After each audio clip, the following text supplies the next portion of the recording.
बहुत स्वागत है आपका उस शो में जिसका नाम है प्रतिशोध। वो फील्ड मार्शल बन गए, लेकिन उन्हीं के मुल्क के लोग उनको देखकर गालियां क्यों दे रहे हैं? असीम मुनीर की बात मैं कर रहा हूं। अमेरिका में कैसी थुक्का फजीहत हुई है उनकी, वो मैं आपको बताऊंगा।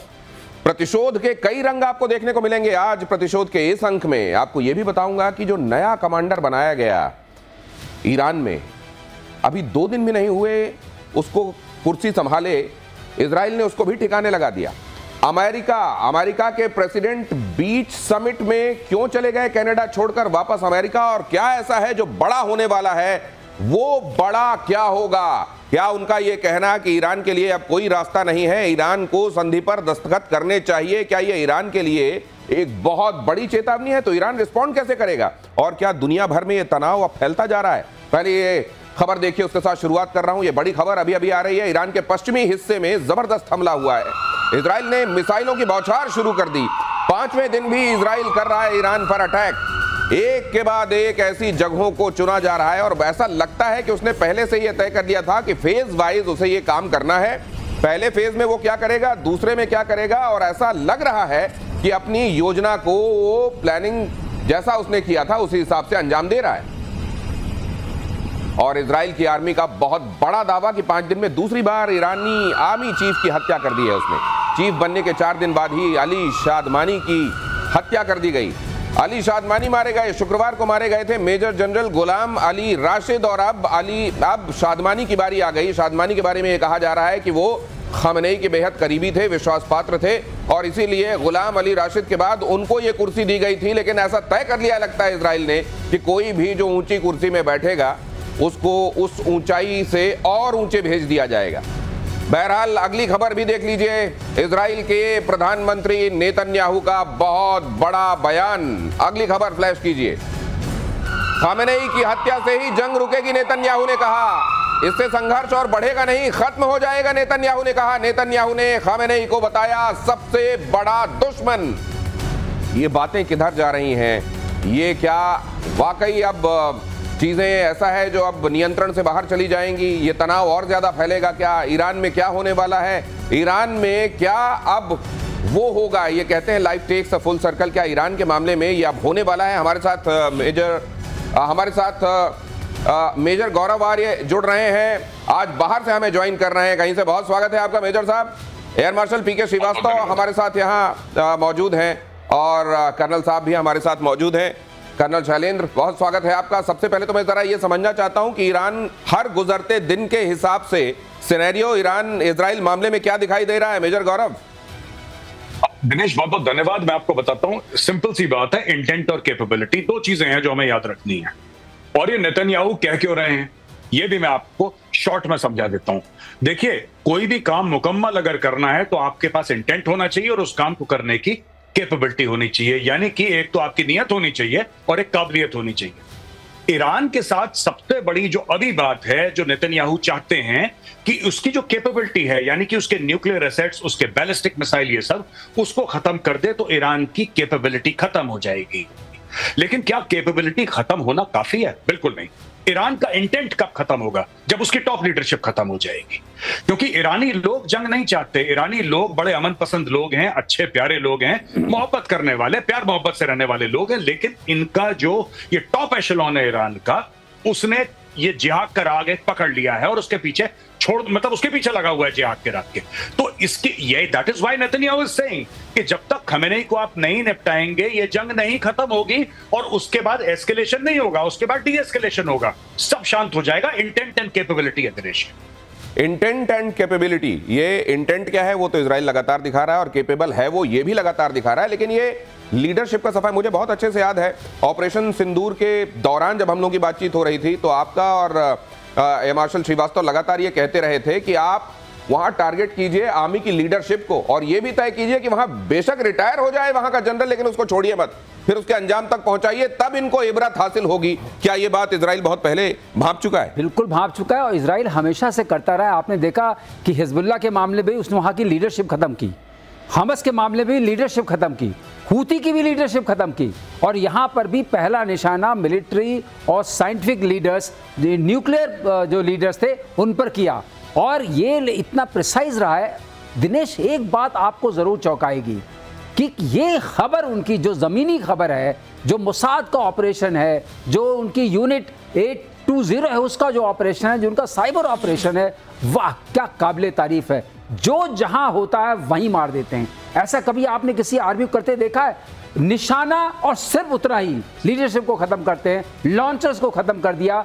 और अब वहां पर न लॉन्च मैकेनिज्म बता है, जैसे गौरव बता रहे थे कि लीडरशिप भी गई, नीयत गई और उसका तरीका भी चला गया। ये बहुत बड़ी बात है। ये भी आप सोचिए कि किसी जगह सिर्फ ये नहीं कि अमुक व्यक्ति किस शहर में मौजूद है, ये नहीं, किस मोहल्ले में मौजूद है ये नहीं, किस इमारत में मौजूद है ये नहीं, उसके किस अपार्टमेंट में मौजूद है, उसके किस रूम में मौजूद है, और वो टेबल पे बैठा हुआ है या बेड पे लेटा हुआ है, इतना प्रिसाइज। और इसीलिए मोसाद को मोसाद कहा जाता है। कर्नल शैलेंद्र, क्या आप भी ये बात कहेंगे कि इस पूरे मामले में जो एक्सपर्टीज, एक्चुअली एग्जीक्यूशन तो हमको दिखाई दे रहा है, लेकिन वो जो प्लानिंग, वो जो इंटेलिजेंस है, वो असल में इसके पीछे है जो इजराइल को मजबूत बना रहा है। जय हिंद, नमस्कार। देखिए, बड़ी सीधी सीधी बात है, ये हमारे को भी पता है, हमारी आर्मी में भी होता है और हमारे स्पेशली आर्टिलरी में होता है। दुश्मन के ऊपर नुकसान पहुंचाना, उसे चोट पहुंचाना, उसे किल करना, ये अपने आप में एम को कभी अचीव नहीं करेगा। हम बोलते हैं इसे कि inflict such prohibitive losses that the will to fight should get killed. मतलब ऐसे लोगों को निशाना बनाया जाए कि उनके लड़ने की ताकत, उनकी रीढ़ टूट जाए। एक है कि उन लोगों को जिनका आप बोल रहे हैं, जैसे खमैनी हो गए, वो इस कैटेगरी में आ गए जो आपने समझाया। दूसरी कैटेगरी मैं आपको बताता हूं। लेकिन कर्नल साहब, अब तो उस कुर्सी में कोई बैठने से डरेगा जिसको उस कुर्सी में बिठा रहे हैं। मैंने ये, आपने मेरे शब्द छीन लिए, ये गलत बात है, ये बहुत गलत। देखिए, मैं आपको सीधे सीधे बताने यही वाला था। दूसरा होता है कि आर्मी चीफ, तू गया तो पिछले वाला जो है वो गया, तो तीसरा बोलता है जो हाथ ऊपर था वो थोड़ा नीचे हो जाता है कि ये नंबर लगने वाला है मेरा। सो इसको बोलते हैं again, to will is being killed.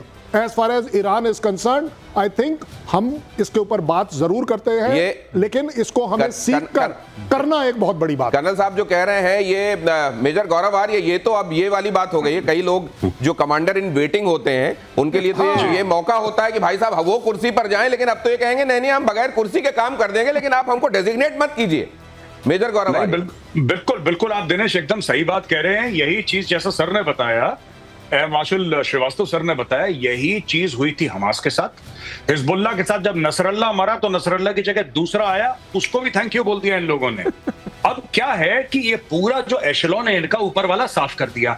आज आप चाहे बात करें ये इस्लामिक रेवोल्यूशनरी गार्ड कोर की बात करें, आप इनकी रेगुलर आर्मी की बात करें, आप इनके इंटेलिजेंस सेटअप की बात करें, आप इनके एयर डिफेंस की सेटअप की बात करें, बड़ी सुंदर बात बोली थी सर ने, बड़ी खूबसूरत बात बोली थी कि ये रिफ्यूलिंग कर रहे हैं तेहरान के ऊपर। अब आप समझ लीजिए इस लेवल की एयर सुपीरियरिटी कि ये रिफ्यूलिंग कर रहे हैं।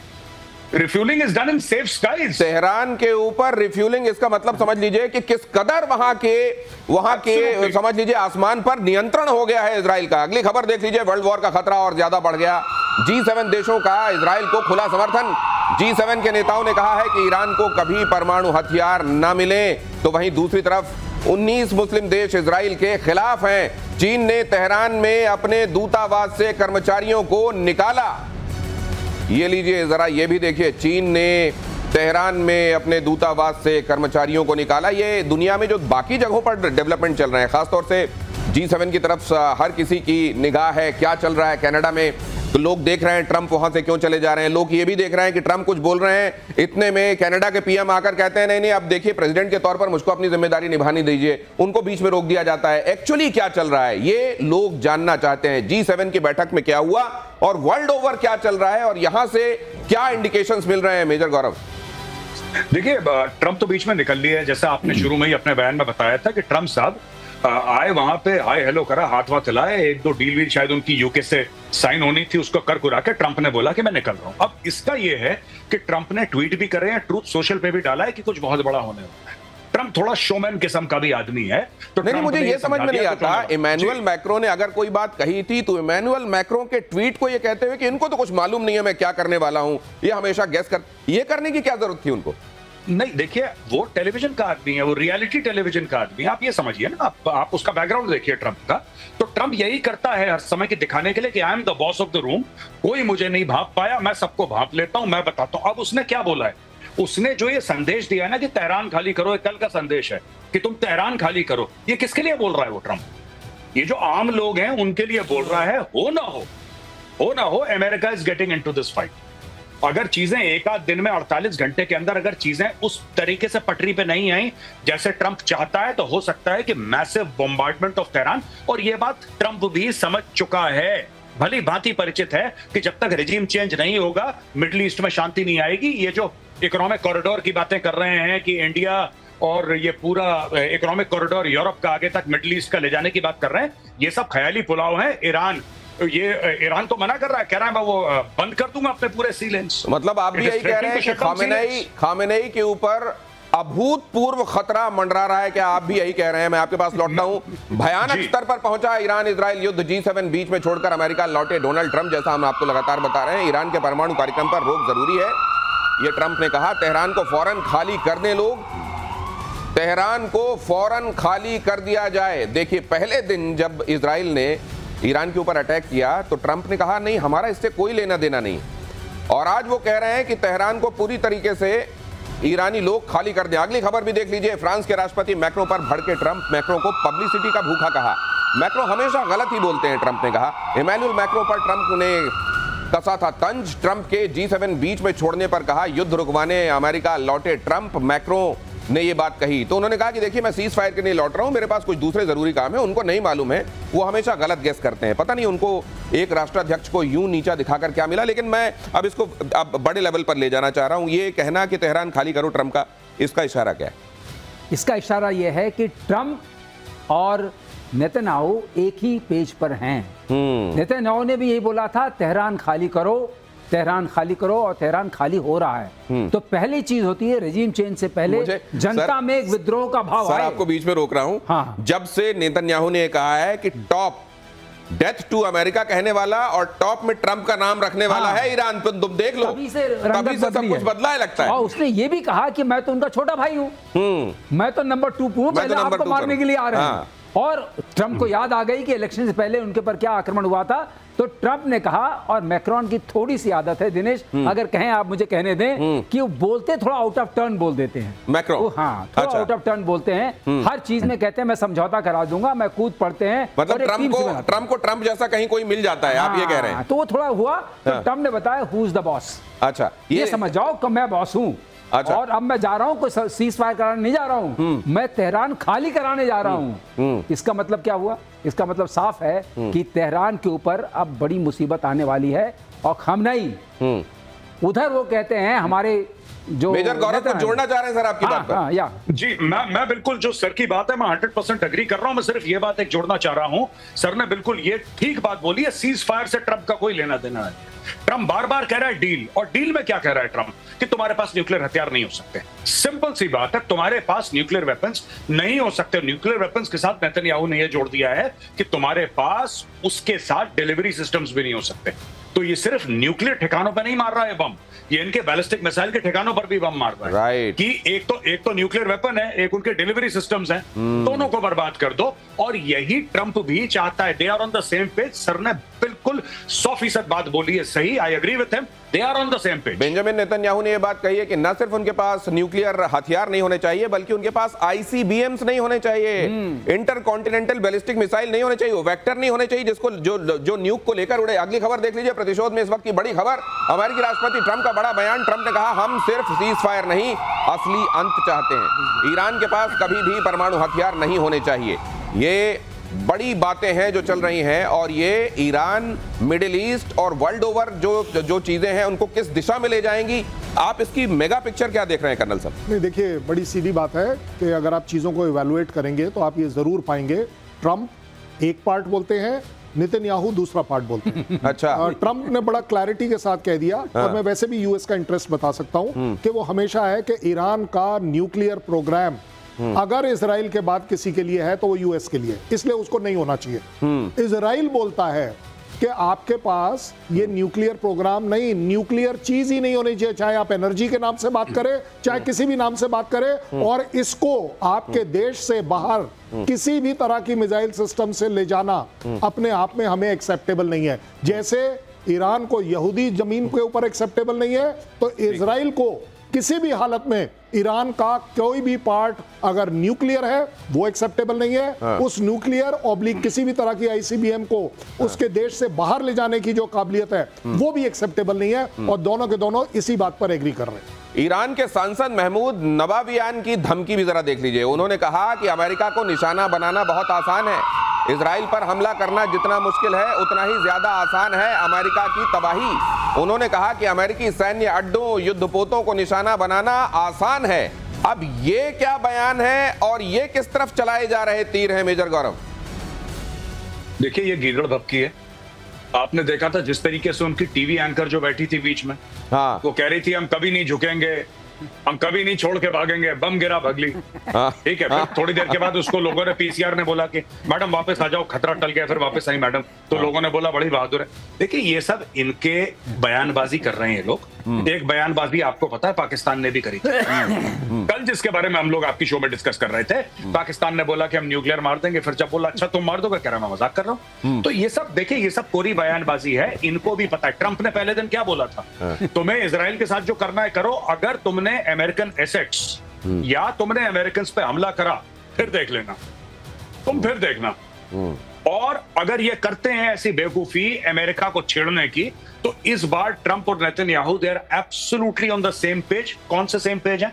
Number 1, they will not have, Iran will not have any nuclear weapons और nuclear anything for that matter.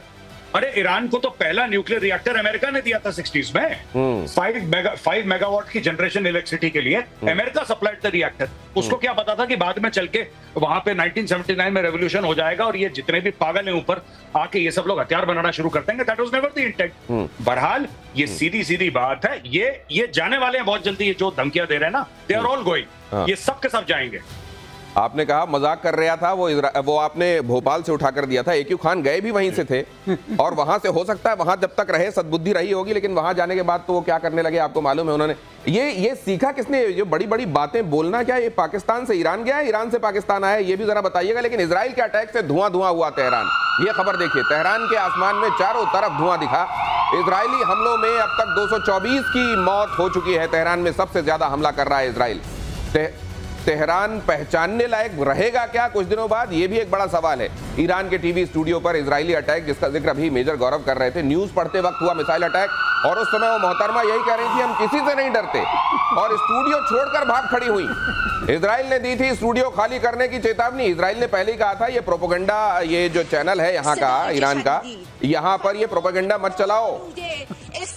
ये देखिए, ये जैसे ही वहां पर करीब एक मिसाइल गिरी, ऊपर से कुछ झड़ता हुआ सा दिखाई दे रहा है, उसके बाद मैडम चल नहीं वहां से, और कहते हैं पता नहीं, मेजर साहब ही बता रहे हैं कि थोड़ी देर बाद वापस लौटी। हाँ, ये वापस लौटी थी थोड़े समय के बाद, और ऐसा मैंने सुनने में आया कि इसकी पाकिस्तानी मीडिया में बड़ी तारीफ हुई है कि देखो कितनी बहादुर हो रहा था। अब पता नहीं लौटी कि नहीं लौटी, वहां पे भी आप जानते हैं फेक न्यूज फैक्ट्री है। हाँ। लेकिन fact of the matter is कि ये सारे के साथ, ये देखिए ये भाग रही है। ये ऐसी करते हैं ये लोग, ये ऐसे ही करते हैं। पहले बड़ी बड़ी बातें बोल देंगे, हम तुम्हें नहीं छोड़ेंगे, हम बर्बाद कर देंगे, फिर किसी ने हल्की सी हूल दी, सब भगे वहां से। पाकिस्तानी तो ऑल्सो लाइक दिस। आपने नहीं देखा पाकिस्तानियों को, वो भी यही करते हैं, हम मार देंगे न्यूक्लियर मिसाइल टेल अवीव। ये वाला आर्ट किसने किससे सीखा है? मुझे नहीं, इस आर्ट के जो फादर है वो तो पाकिस्तान ने तो ये पूरी कोशिश की कि ये कला उनके देश से बाहर जानी नहीं चाहिए। चली कैसी गई? चले, वो न्यूक्लियर सीक्रेट है भाई साहब। अच्छा, अगली खबर देख लीजिए। ईरान को पाकिस्तान ने दिया धोखा, ईरान को नहीं दी जाएगी एटमी सहायता। इशाक डार ने कहा, संसद में पाकिस्तान के विदेश मंत्री इशाक डार का बयान। ईरानी जनरल ने किया था दावा, अगर इजराइल ने ईरान पर परमाणु हमला किया तो पाकिस्तान भी इजराइल पर परमाणु हमला करेगा। ये जब आप सुन रहे हैं, ये इतने बड़े लतीफे की तरह सुनाई दे रहा है कि पेट में हंसते हंसते बल पड़ रहे हैं। मेजर गौरव, ये कुछ दिनों में कहीं किसी ऊंची जगह पर खड़े होकर चिल्लाने लगे, कसम खुदा की झूठ बोला ईरान ने। नहीं, बिल्कुल। देखिए, ये क्या है, ये बोल देते हैं पाकिस्तानी, लाहौरी खासतौर से, इनके ब्लड में है गोलीबाजी। ये बोल देते हैं कि हम चिंता मत करिए, हम इस्लामी बिरादर मुल्क हैं और हम आपके लिए जान दे देंगे और खड़े हैं वगैरह। लेकिन ये कंफ्यूजिंग सिग्नल्स क्यों आ रहे हैं मेजर? वो देखिए उधर वो क्या कह रहे हैं, वो नवाज शरीफ कह रहे हैं नहीं वो हमारा बिरादर है और हमको खड़ा होना चाहिए, उसके साथ पूरे तौर पर ये होना चाहिए, वो होना चाहिए। इधर ये देख लिया आपने, ये क्या जानबूझ कर ड्रामा चल रहा है क्या पाकिस्तान में? इनका बिरादर खड़ा नहीं, इनका बिरादर पड़ा है। उसका मार मार के नेतन्याहू ने हलवा बना दिया, सारे इनके आर्मी चीफ निपटा दिए, जितने भी 2 आ रखे हैं, तीसरा आएगा उसको भी निपटाएगा। ये ऐसी ये पाकिस्तानी, देखिए पाकिस्तानी गोल देते हैं क्योंकि इसके पीछे भी स्ट्रेटेजी है बहुत। They have to satisfy the common people of the street. जो आम पाकिस्तानी सड़क पे चलता है वो तो चाहता है जिहाद जिहाद जिहाद, तो उसको सेटिस्फाई करने के लिए देखो हम मार देंगे यहूदियों को बम। अब पता है क्या बोल रहा है ये इशाक डर? ये कह रहा है कि हो सकता है कि एआई जनरेटेड हो, ये भी हो सकता है कि एआई जनरेटेड हो। इन्होंने नहीं, वैसे इन्होंने देखिए इन्होंने क्या बोला दिनेश, मैं माफी चाहूंगा, बस 30 सेकंड लूंगा। हाँ। इन्होंने ये बोला कि साहब हम ईरान के साथ खड़े हैं, ईरान हमारा मुस्लिम बिरादर मुल्क है, हम जान दे देंगे, सर कटा देंगे ईरान के लिए, उसके साथ खड़े हैं, बताओ क्या करना है। और जैसे ही ईरान में लड़ाई हुई, भाइयों ने सबसे पहले अपना बॉर्डर बंद कर दिया कि कोई ईरानी बेचारा भाग के पाकिस्तान ना आ जाए। अब बताइए, अपना बॉर्डर बंद कर दिया। ये इन्होंने अपना जो सरनेम है मुझको लगता है चरितार्थ कर रहे हैं। इशाक डर आप इनको बुलाते हैं, डार की जगह डर बुलाते हैं, मेरे को लगता है वो दिखाया इन्होंने। पाकिस्तान के एटम बॉम्ब पर पूर्व पीएम नवाज शरीफ का बड़ा बयान। पाकिस्तान के एटम बॉम्ब जंग के लिए नहीं है, नवाज शरीफ ने कहा। पाकिस्तान के एटम बॉम्ब शांति के लिए हैं, शरीफ ने कहा। हालांकि नवाज शरीफ ने कहा कि ईरान पर इजराइल ने ज्यादती की है। ये 2 तरह की बातें कर्नल साहब क्या है, ये शांति के लिए है। एज फार एज जो शहबाज शरीफ साहब और नवाज शरीफ साहब कुछ बोलते हैं ना, वो बड़ा सीरियस मामला होता है। मुझे याद है कि जब लोग नौकरी ढूंढने शहरों की तरफ आते हैं सर, तो बहुत सारे लोग जिनको नौकरियां नहीं मिली तो जरूर बताते हैं कि हमारी बहुत जमीन है, बहुत खेती बाड़ी है। ये एटमी मुल्क है, और फिर शांति के लिए क्या बताना चाह रहे हैं? नहीं, देखिए बड़ी सीधी बात है। 10 तारीख से पहले तो ये बड़ा एग्रेसिव बम था। हाँ। इस्लामिक बम था। हाँ। सब जगह अवेलेबल था। हाँ। हमास के लिए भी अवेलेबल था। ये 6 से 10 के बाद से ये पॉलिसी चेंज कब हुई? ये नई डॉक्ट्रिन कैसे आ गई? अब ये इसके 2 ही रीजन हो सकते हैं। देखिए शांति वाली बात, जो बम है या तो वो बम रहा नहीं, या वो बम की जगह नहीं रही, कुछ तो हुआ है। नहीं तो पाकिस्तान में बम के ऊपर तो जनाब सबसे बड़ी फक्र की बात थी, और आज शांति का बम बन गया, और ऊपर से वो अब जनरल साहब की बारी आ गई। शालीन जब बोल रहे हैं, पहले तो चौक को बस सजाने के लिए रखे थे। हाँ। रेल मंत्री, जेल मंत्री, तेल मंत्री सभी बोलते थे, सब बोल रहे थे कि चौकों पे सजाने के लिए नहीं है। अब हमारे दिखाने के लिए नहीं है, पाव भारी। लेकिन अब वो कह रहे हैं हाँ सजाने के लिए है, अब सजाने के लिए नहीं। और दूसरी बात मुझे एक चीज और लग रही है कि ये शांति का प्रतीक तो कबूतर होता था। ये शांति हमारे बम शांति के लिए, मतलब क्या कबूतर रखे हैं क्या वहां पर? यही मैं कह रहा हूँ, बम कुछ नहीं, कबूतर है। सर तो कब से बोल रहे हैं, 1 महीने से सर यही तो बात बोल रहे हैं कि इनके चलने नहीं वाले फ्रॉड है सबका सभी। नहीं, मैं ये नहीं बोलना चाह रहा था, मैं ये नहीं बोलना चाह रहा था गौरव, मैं सिर्फ ये कहना चाह रहा था 6 तारीख से 10 तारीख के बीच में ऐसा क्या हो गया कि ये बम शांति का बम बन गया? हाँ, ये शांति का बम क्यों है? ये शांति पहली बार इवन नवाज शरीफ बोल रहे हैं कि ये शांति का बम है। उधर गौरव आर्य आपकी बात पर ताली बजा रहे हैं। अमेरिका में असीम मुनीर का जबरदस्त विरोध हुआ है, जरा देखिए फील्ड मार्शल साहब का क्या इस्तेकबाल हुआ है वहां। वॉशिंगटन में पाकिस्तान दूतावास के पास विरोध, पाकिस्तान मूल के लोगों पर विरोध प्रदर्शन। मुनीर को इस्लामाबाद का कातिल बताया, सुनिए, मास मर्डरर है, और वो एस्ट्रिक वेस्ट्रिक लगा के काम चलाना पड़ रहा है। आपको मालूम है कि वहां पर कोई गाली दी गई है। अब आप सोचिए असीम मुनीर। नहीं, मैं बताऊं क्या गाली दी? नहीं, रहने दीजिए, फैमिली शो है। लेकिन ये मेजर गौरव आर्य, ये पहले तो उसमें सुनाई देता है ये आ रहे हैं फील्ड मार्शल आसिम मुनीर आ रहे हैं, ऐसा लग रहा है कि ये बहुत इज्जत अफजाई की जाएगी, बड़ा उनको, और उसके तुरंत बाद ये शुरू हो जाता है और कहा जाता है कि मास मर्डरर हो तुम वहां पर जनता की चलने दो, सेना की मत चलाओ। अरे साहब, ये जो इशाक डर जिसके बयान का आप हवाला दे रहे थे, उसको भी तो चोर चोर चोर चोर जब हो जाता है कहीं पे। हाँ। जब नवाज शरीफ जाता है उसको भी चोर चोर। ये सारे के सारे ऐसे हैं कि पाकिस्तानी इनसे त्रस्त हैं। इनको इंडियंस नहीं चाहिए कि इंडियन वहां पे किसी को जाके ट्रोल करे। पाकिस्तानी कहते हैं भाई आप घर पे बैठ के चाय पियो, हम बहुत हैं, हम संभालते हैं आसिम मुनीर को। ये आसिम मुनीर को खुले गरिया रहे हैं और आसिम मुनीर को खुला चैलेंज कर रहे हैं, और वो चुपचाप शीशे ऊपर करके, काले शीशे। अब देखिए, मैं कंपेयर नहीं कर रहा, पर दूसरे देश के जब लीडर्स जाते हैं या कोई बड़ा आदमी जाता है तो रुकते हैं, गाड़ी से नीचे उतरते हैं, पब्लिक से मिलते हैं, वेव करते हैं, फोटोग्राफ खींचते हैं, हाथ मिलाते हैं लोगों से कि आप हमारे इस्तेकबाल के लिए आए हैं। इसको तो गाली देने के लिए आए हैं। इसके वेलकम के लिए कौन आ रहा है? आसिम मुनीर के कोई भी नहीं आया, कोई भी नहीं आया। काले शीशे वाली गाड़ी में बैठ के भाई चुपचाप से बेसमेंट में चला गया है, और पाकिस्तानी इसको गालियां दे रहे हैं, मास मर्डर। और ये सारे के सारे पाकिस्तान तहरीक इंसाफ के हैं, क्योंकि इमरान खान को इसने जेल में डाल रखा है। So that is why the protest are happening. तो ये गए थे वहां पर, देखिए बड़े चौड़े होकर के हमको बुलाया गया है, और वहां पर अमेरिका के अंदर पाकिस्तानी जो मौजूद हैं वो अपने फील्ड मार्शल को किस तरीके से वेलकम कर रहे हैं मैंने आपके सामने रखा। बड़े सैन्य ऑपरेशन की तैयारी में जुटा अमेरिका। अगली खबर, यूरोप में अमेरिकी सैन्य टैंक की हलचल बढ़ी। पूरब की तरफ तेजी से बढ़ रहे हैं टैंक और एयरक्राफ्ट। बड़े सैन्य ऑपरेशन की हलचल के तौर पर इसको लिया जा रहा है। बड़े सैन्य ऑपरेशन में क्या हो सकता है?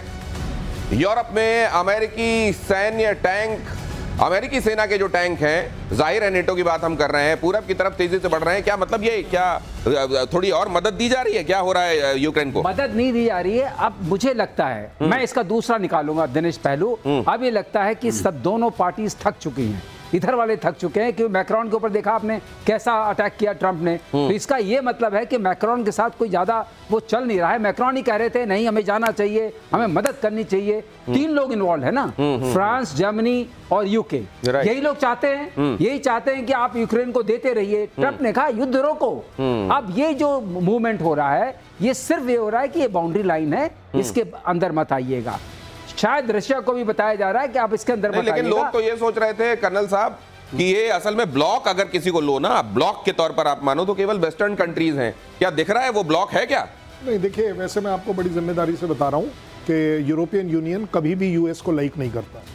ये मैं आपको पर्सनल एक्सपीरियंस से बता रहा हूं और उसका प्रूफ दे देता हूं। दिल्ली में यूरोपियन यूनियन कम से कम मेरे साथ 5 कॉन्फ्रेंस कर चुका है और उसमें मेरी जिम्मेदारी सिर्फ ये होती है कि कोई भी यूएसए का बंदा अंदर ना आ जाए और उसके अंदर जितने डिस्कशंस होते हैं वो सिर्फ इस बात पर होते हैं कि किस तरीके से यूएसए की दादागिरी उन्हें मंजूर नहीं है। तो डिफरेंस तो है और आज से नहीं है, काफी टाइम से है और इसीलिए यूरोपियन यूनियन अकेला इंडिया की तरफ हमेशा देखता है क्योंकि उन्हें मालूम है कि ये एक वो कंट्री है जो कि अपने आप खड़े होकर अपनी लकीर ऊपर कर बोलने को राजी है कि अगर यूएस तुम्हारे कहने से मुझे रशियन ऑयल नहीं खरीदना है तो मैं रशियन ऑयल खरीद रहा हूं। अगली खबर देखिए, इजराइल के साथ जारी युद्ध के बीच ईरान का बड़ा दावा, इजराइल का चौथा F-35 प्लेन मार गिराया। ईरान ने कहा तबरिज के पास इजरायली F-35 फाइटर जेट को मार गिराया। इससे पहले ईरान ने 3 इजरायली F-35 गिराने का दावा किया था। एक बात बहुत अच्छी कही थी एयर मार्शल पीके श्रीवास्तव ने, ये हवाई जहाज गिराने के दावे वो कर रहे होते हैं जो हार रहे होते हैं, जिनको अपना अंत दिखाई दे रहा होता है, उनको फेवर में रिजल्ट नहीं दिखाई दे रहा होता वॉर का, इसलिए हमने ये मार गिराया, वो मार गिराया, यहां मार दिया। ये छोटा छोटा बताकर किसी तरह अपने फौज का मनोबल ऊपर रखने की कोशिश करते हैं। असल में जो जीत रहा होता है वो तुझपुंजिये तरीके से ये नहीं बताता हमने ये मार गिराया, वो मार गिराया, इनका ये जहाज मार गिराया। ये एक बड़ा कंपैरिजन ये वाला भी है पाकिस्तान के साथ, मेजर गौरव आर्य। नहीं, बिल्कुल आप बिल्कुल ठीक कह रहे हैं। और देखिए, जब इजराइल ने ऑपरेशन करा, भारत, आपने ऑपरेशन सिंदूर और ऑपरेशन राइजिंग लायन की एक और सिमिलैरिटी, बिल्कुल आपने जो बात करी है उसी को आगे ले जा रहा हूं दिनेश। आप ये देखिएगा कि जब हमने पाकिस्तानी इलाकों पे, खासतौर से जो टेररिस्ट बेसिस थे, जब वहां पे हमने बम मारे थे तो पाकिस्तानियों ने उसका प्रूफ दिया था, हमें प्रूफ देने की जरूरत नहीं थी, राइट। इसी तरीके से जब इजराइल मार रहा है तो वहां पे ईरान करा रहा है और बोल रहा है कि हमारे आर्मी चीफ को मार दिया, दूसरा वाला था उसको भी मार दिया, ये IRGC के हेड को मार दिया, एयर डिफेंस के हेड को मार दिया। इजराइल बाद में बोल रहा है, पहले ईरान चिल्ला चिल्ला के बोल रहा है। तो ये आप बिल्कुल ठीक कह रहे हैं, ये इसका दूसरा पहलू ये भी है। और चुटपुंजी खबरें कि हमने उसके 2 F-35 मार दिया। अच्छा, उससे क्या होगा? मैं कह रहा हूं चलो मानते हैं तुमने मार दिया, जो कि झूठी खबर है, पर मान लो तुमने मार दिया। अच्छा, फिर क्या होगा? अगर तुमने F-35 मार दिया तो फिर क्या होगा? बेसिकली जो वॉर का पॉलिटिकल एम है, क्या वो पूरा हो रहा है कि नहीं? बिल्कुल। हथियार कल कोई बोलेगा जी मैं राइफल फायर कर रहा था, मेरी राइफल खराब हो गई, या तो दूसरा देश बोलेगा कि भाई हमारी बहुत बड़ी जीत है कि दुश्मन की राइफल खराब हो गई। ये कौन सी बात होती है? It's a weapon. एट्रिशन के बारे में हवाला वो देते हैं जो हार रहे होते हैं, वरना जंग का आउटकम क्या है उसके बारे में चर्चा होती है जीतने वाले की तरफ से। ईरान में मोसाद की ड्रोन फैक्ट्री का खुलासा आ रहा हूं सर, ईरान ने किया फैक्ट्री ध्वस्त करने का दावा। तेहरान और अल्बरोज में, ये मैं ठीक पढ़ रहा हूं, अल्बरज में 2 संदिग्ध गिरफ्तार। 200 से ज्यादा, 200 किलोग्राम से ज्यादा का विस्फोटक यहां से बरामद हुआ है। 23 ड्रोन के पुर्जे, लॉन्चर, अन्य उपकरण। मतलब न तो वहां ऐसी जगह छोड़ी जा रही है जहां इन्होंने किसी तरीके की मिसाइल रखी है, न ऐसी जगह छोड़ी जा रही है जहां किसी तरह का ड्रोन रखा है, और बाकी जगह जहां न्यूक्लियर वाली बात हो रही थी उन जगहों का क्या हाल किया है उसने भी। मतलब क्या ईरान आज से 10 दिन बाद, 15 दिन बाद क्या देख रहे हैं एयर मार्शल साहब?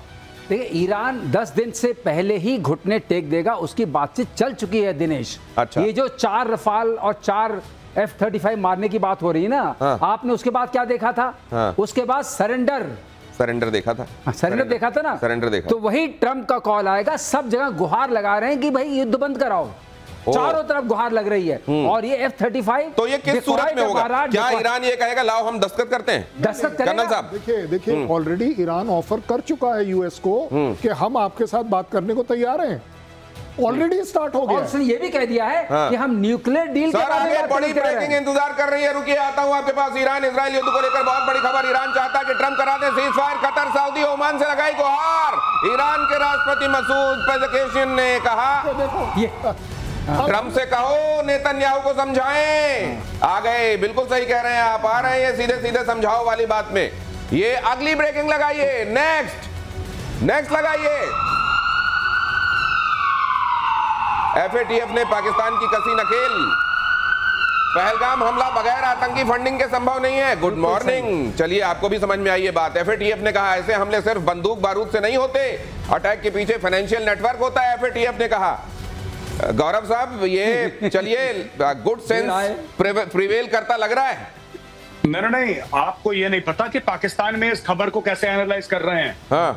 पाकिस्तान, हम लोग ये कह रहे हैं ना कि एफएटीएफ और एफएटीएफ के हम बयान को प्रॉपर बता रहे हैं कि एफएटीएफ ने ये बोला, एफएटीएफ ने जो ऑफिशियल स्टेटमेंट रिलीज करा है तो उसका हवाला देके बात कर रहे हैं। तो वहां पे ख्वाजा आसिफ साहब ये ट्वीट कर रहे हैं कि देखो भारत की डिप्लोमेसी फेल हो गई। वो चाह रहा था, वो और इजराइल दोनों का नाम लिया उन्होंने कि इजराइल और भारत की ये साजिश थी कि हमें ग्रे लिस्ट में डाल दें, और ये ग्रे लिस्ट में नहीं डाल पाए तो हम भारत से जीत गए। अब ऐसे पैदल आदमी से आप क्या बात करेंगे? ये ऐसे लोगों से वाकई आप ठीक कह रहे हैं। और बल्कि एक और महत्वपूर्ण बात है, उसका जिक्र आगे करूंगा। ईरान के हमलों के बीच में तेल अवीव से बड़ी खबर। इजरायली मिसाइल, सर बीच में रोक रहा हूं, माफ कीजिएगा। इंटरसेप्टर में बड़ी गड़बड़ी। इंटरसेप्टर का मिसाइल तेल अवीव में ही गिर गया। ये देखिए, यहां पर वो तस्वीर भी आपके सामने रख रहा हूं। तस्वीर देखिए और ये खबर देख लीजिए। एक बार फिर से आपके लिए दोहरा रहा हूं। ईरान के हमलों में के बीच तेल अवीव से ये खबर है, इजरायली मिसाइल इंटरसेप्टर में बड़ी गड़बड़ी। इंटरसेप्टर का मिसाइल तेल अवीव में ही गिर गया। मतलब वो जो काउंटर चलाया था इधर से, वो बीच में ही गिर गया। देखो दिनेश, जब इतने सारे चल रहे हैं उसके बीच में वन ऑफ फेल्योर हम उसको बोलते हैं, वो प्रोबेबिलिटी होती है, हो सकता है। अच्छा। वो युद्ध में जीत या मात की चीज नहीं तय करता है। जीत उससे होती कि जो आपका पॉलिटिकल एम था। लेकिन सर हम उनकी टेक्नोलॉजिकली सुपर पावर होने का वही बात है। जो सुपर पावर होता है उसकी इतनी जिम्मेदारी रहती है कि अगर छोटा सा भी बिंदु लग जाए, कहते हैं देखिए सचिन तेंदुलकर 98 पे आउट हो जाए तो लोग देखिए करते हैं, वो वाली बात है। लेकिन आप ये जो हम वो कह रहे हैं, हामिद मीर एक चीज कह रहे हैं कि अभी अगर ईरान की तरफ से ध्यान हटा इजराइल और भारत का, वो भारत भी जोड़ रहे हैं, तो फिर पाकिस्तान का नंबर आएगा। मेजर गौरव आर्य, ये दूर की कौड़ी कहां से लाए हैं हामिद मीर? ये देखिए, ये डर अच्छा है, पहली बात।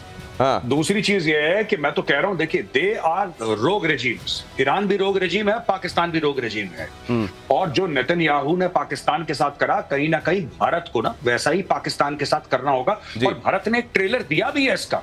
मैं तो डे 1 से कहता चला आया हूं वेरियस प्रोग्राम्स में कि भैया देखो, जब तक आप पाकिस्तान की मिलिट्री लीडरशिप को टारगेट नहीं करोगे तब तक कुछ नहीं होने वाला। रोग का इलाज वही है। अगली खबर दिखा देता हूं मेजर गौरव आर्य। रूस यूक्रेन जंग में इस वक्त की एक बड़ी खबर देख लीजिए। रूस के अटैक से कीव में बड़ी तबाही। रूस ने ड्रोन बैलिस्टिक मिसाइल से अटैक किया। कीव में 14 की मौत, 40 लोग घायल। ये इसलिए बता रहा हूं क्योंकि मेगा पिक्चर भी आपको देखना बड़ा जरूरी है। कुल मिलाकर क्या हो रहा है वर्ल्ड में, एक लाइन में एनालिसिस क्या दिखाई दे रहा है महीने भर बाद विश्व की स्थिति। मेजर गौरव आर्य, देखिए मुझे तो ऐसा लग रहा है कि चीजें सुधरने से पहले एक बार और बिगड़ेंगी। चाहे शांति की गुहार, चाहे सीज फायर की गुहार लगा रहा हो ईरान में और आग लगना बाकी है, क्योंकि एम पूरे नहीं हुए। एक लाइन में आपने कहा अभी स्थिति और बिगड़ेगी सुधरने के पहले, आपको क्या लग रहा है? बिल्कुल सही है। यही होगा। बार जब तक वो कहते हैं ना अशांति और तूफान आना जरूरी है शांति के लिए, कुछ मतलब ये किस हद तक बिगड़ेगी कर्नल साहब? कितना बिगड़ जाएगा सुधरने के पहले? नहीं, देखिए जब बिगड़ने की वाली बात आती है ना, आप सुधारेंगे तो जब बिगड़ेगा। अब जब बिगड़ेगा तो ट्रंप के लेवल पर ज्यादा बिगड़ेगा, तभी तो कुछ सुधरेगा। वो इंटरफेयर कैसे करेगा? मतलब किसी बड़े के बिगाड़े कुछ बहुत बड़ा बिगड़ेगा, तब जाकर बहुत बड़ा सुधरेगा। तो उधर ट्रंप कह रहे हैं, नाम लिया जा रहा है, इधर भारत अपनी भूमिका निभा रहा है विश्व के लिए सकारात्मक। इसीलिए प्रधानमंत्री मोदी ने एक बार फिर से इस बात को दोहराया है साइप्रस में। आप जानते हैं कि ये युद्ध का वक्त नहीं है। बहुत धन्यवाद करता हूं आप सभी मेहमानों का हमारे साथ आज चर्चा में जुड़ने के लिए। आज प्रतिशोध में इतना ही।